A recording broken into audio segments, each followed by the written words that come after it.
नमस्कार विद्यार्थियों, श्री महावीर शिक्षण संस्थान की ऑनलाइन क्लासों में मैं आर के मनोहर आप सभी का हार्दिक स्वागत करता हूं, अभिनंदन करता हूं। प्यारे विद्यार्थियों, हिंदी अनिवार्य की व्याकरण में सब शक्ति में हम अभिधा सब शक्ति पढ़ चुके हैं। प्यारे विद्यार्थियों, मैंने सब शक्ति के आपको तीन जो है भेद बताए थे, अभिधा सब शक्ति, लक्षणा सब शक्ति और व्यंजना सब शक्ति। इन तीनों सब शक्तियों में से अभिधा दो सब शक्ति है वो हम पढ़ चुके हैं। आज हम बात करेंगे लक्षणा सब शक्ति की। प्यारे विद्यार्थियों, जैसा कि नाम से ही स्पष्ट हो रहा है, लक्षणा सब शक्ति में किसी न किसी के कोई न कोई लक्षण अवश्य ही बताए जाते हैं। अर्थात जहाँ कहीं भी किसी व्यक्ति या किसी वस्तु के कोई न कोई लक्षण बताए जाते हैं, वहाँ लक्षणा सब शक्ति होती है। तो आइए विद्यार्थियों, हम विस्तार से लक्षणा सब शक्ति के बारे में जानते हैं और उनके उदाहरणों के बारे में भी चर्चा करते हैं। हम बात कर रहे हैं लक्षणा सब शक्ति की। तो देखो प्यारे विद्यार्थियों, इसकी परिभाषा क्या है। जहां शब्द के वाच्यार्थ कहते हैं मुख्य अर्थ को, जिसकी बात हमने अभिधा सब शक्ति में की थी। जहां शब्द के वाच्यार्थ यानी मुख्य अर्थ का अतिक्रमण करके किसी दूसरे अर्थ को ग्रहण किया जाता है। कहने का मतलब यह है कि जहां वाक्य में जो शाब्दिक अर्थ होता है, उस शाब्दिक अर्थ के अलावा हम कोई दूसरा अर्थ ग्रहण करते हैं, तब उसे लक्ष्यार्थ कहते हैं। क्या कहते हैं? लक्ष्यार्थ कहते हैं। और लक्ष्यार्थ का बोध कराने वाली शक्ति को, लक्ष्यार्थ का बोध कराने वाली शक्ति को लक्षणा शक्ति कहा जाता है। कौन सी शक्ति कहा जाता है? लक्षणा शक्ति कहा जाता है। लक्ष्यार्थ का बोध कराने वाली जो शक्ति होती है, उस शक्ति को ही लक्षणा शक्ति कहा जाता है, क्योंकि लक्षणा सब शक्ति से संबंधित जो शब्द होता है वो लक्षक होता है और जो अर्थ होता है वो लक्ष्यार्थ होता है। जब वक्ता अपने वाक्य में, जब वक्ता यानी बोलने वाला, जब वक्ता अपने वाक्य में मुख्य अर्थ से हटकर कुछ अन्य अर्थ भरने की कोशिश करता है, अर्थात कुछ अन्य बात कहने की कोशिश करता है। हम बात करें कि वाक्य में अगर शाब्दिक अर्थ जो है वो सीधा सीधा अर्थ उसमें नहीं होता है, वो कोई ना कोई दूसरा अर्थ होता है, या हम यूं कहें किसी दूसरे व्यक्ति के कोई ना कोई लक्षण बताए जाते हैं, तब लक्षणों के आधार पर अर्थ ग्रहण किया जाता है। किसके आधार पर? लक्षणों के आधार पर हम अर्थ ग्रहण करते हैं लक्षणा सब शक्ति में। तो आइए देखते हैं लक्षणा के भेद। लक्षणा के भेदों की अगर हम बात करें तो लक्षणा के दो भेद माने गए हैं। कितने भेद माने गए हैं?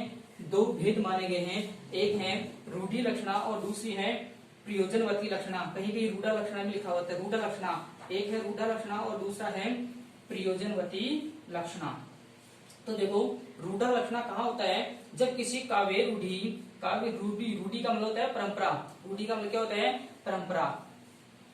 तो जब किसी काव्य रूढ़ी यानी परंपरा को आधार बनाकर लक्षणा शक्ति का प्रयोग किया जाता है, तो वहां रूढ़ा लक्षणा मानी जाती है।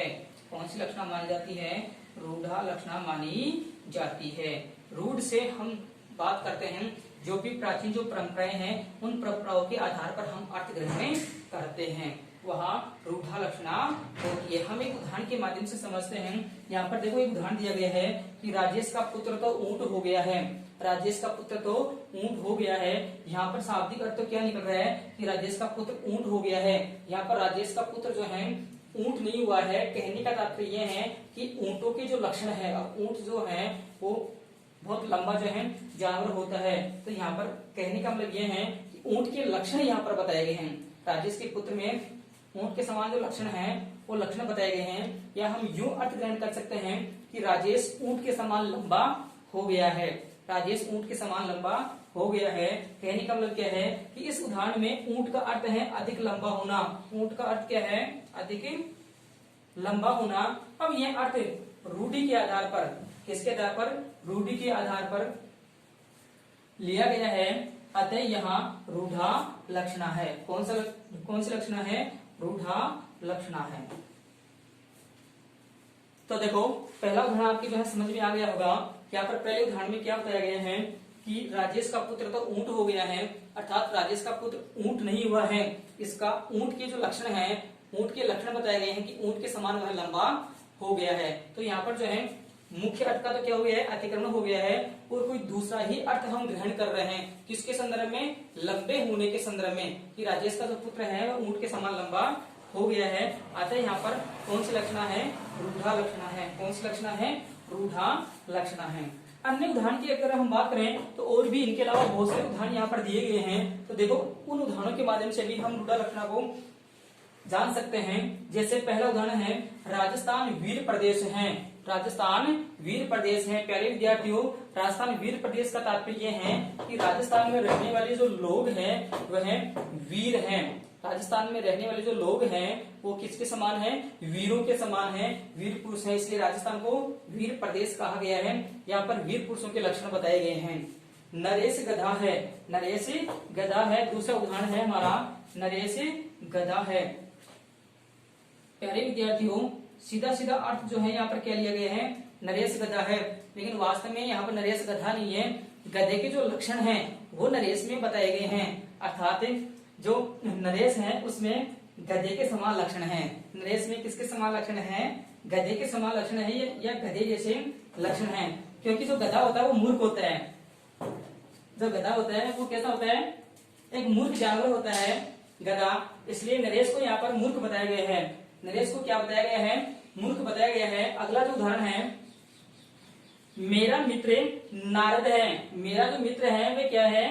नारद है। प्यारे विद्यार्थियों, यहाँ पर जो कहने वाला है, जो वक्ता है, वो ये कहना चाहता है कि मेरा मित्र नारद है। कहने का तात्पर्य यह है, देखो नारद से अर्थ यहाँ पर क्या लिया गया है कि जो नारद मुनि थे, जो देवर्षि थे, जो नारद मुनि थे, उनका काम क्या था? इधर की बात उधर करना और उधर की बात इधर करना, अर्थात एक दूसरे की बातें सुन करके इधर की उधर करना। तो यहाँ पर नारद के जो लक्षण हैं उन लक्षणों की जो है चर्चा की गई है, इसलिए यहाँ पर रूढ़ा लक्षणा है।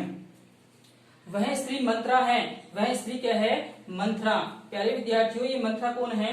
ये मंत्रा राजा दशरथ की एक दासी थी। कौन थी? दासी थी। तो आपने जो है सुना होगा, भरत की जो माँ थी कैकेयी, उस कैकेयी को बहका करके राजा भरत को 14 वर्ष का वनवास, राजगद्दी, और प्रभु श्री राम को जो है 14 वर्ष का वनवास दिला देती है। कहने का मतलब इस मंत्रा का जो काम है वो भी बहकाना ही था, इधर की बातें उधर करना और उधर की बातें इधर कहना। तो यहाँ पर जो है ये भी रूढ़ी के आधार पर जो है अर्थ लिया गया है, इसलिए यहाँ पर रूढ़ा लक्षण है। वह हवा से बातें करता है। वह किससे बातें करता है?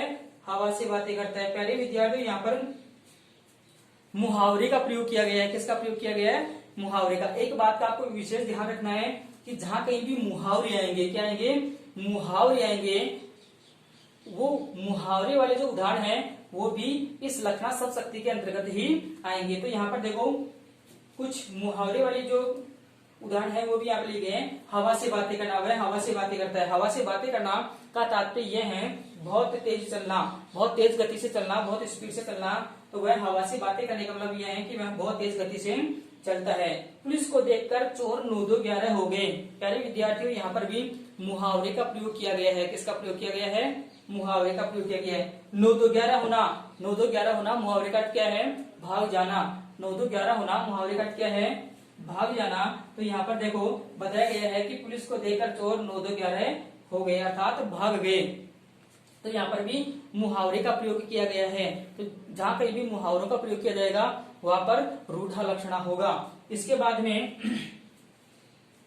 अगला उदाहरण है, ये उदाहरण जो है आपके पूरे हो गए। तो इन सभी उदाहरणों में अर्थ जो है वो रूढ़ी के आधार पर, किसके आधार पर? रूढ़ी के आधार पर लिया गया है, अतः यहाँ पर रूढ़ा लक्षणा है। अतः यहाँ पर कौन सी सब शक्ति है? रूढ़ा लक्षणा है। तो इस प्रकार से प्यारे विद्यार्थियों, ये थी लक्षणा सब शक्ति और लक्षणा सब शक्ति का एक भेद रूढ़ा लक्षणा। आगे हम जो है प्रयोजनवती लक्षणा की चर्चा करेंगे। तो आइए हम देखते हैं प्रयोजनवती लक्षणा।